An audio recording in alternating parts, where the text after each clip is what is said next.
Habits matter because they lead to outcomes, both good and bad. Achieving the results we want in work, relationships, and life ultimately depends on our habits. Let me give you an example. When Alcoa hired Paul O'Neill in the late 1980s, the company was in trouble. Alcoa was once the preeminent producer of aluminum. It had dominated the industry for decades. Now, it was barely scraping by. No one in the company had noticed the slip in habits until it was almost too late. They were deep into the lag before they realized it. When O'Neill was hired, the board of directors told him, "We want you to make this company profitable again." Everyone wondered, is he going to focus on productivity, efficiency, costs?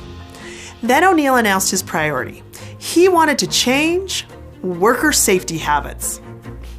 What? O'Neill knew he had to improve Alcoa's profits, but he told the board he didn't intend to focus on that, at least not at first. Rather, O'Neill believed that if he could change how people thought about their worker safety habits, it would set off a chain reaction that would transform the entire company.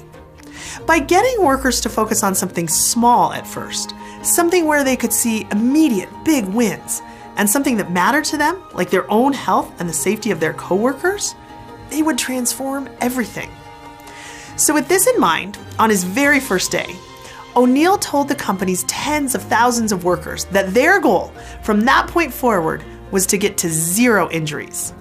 Not just 0 injuries on the factory floor, where workers handled molten metal and drove huge machines, but 0 injuries, period.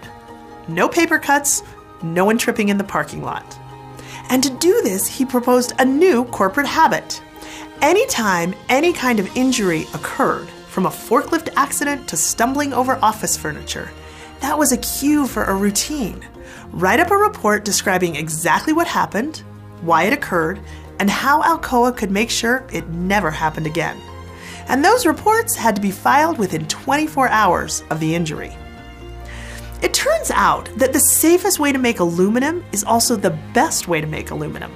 If you reduce injuries, you also reduce the kinds of mistakes that add impurities to the manufacturing process or cause waste.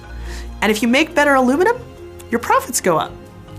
Just a few years after Paul O'Neill was hired, Alcoa's outcomes caught up with their habits. They became one of the most profitable companies in the world. O'Neill explained that by focusing on making Alcoa safer, the company had learned the habit of excellence. And once they learned that, everything else became excellent as well.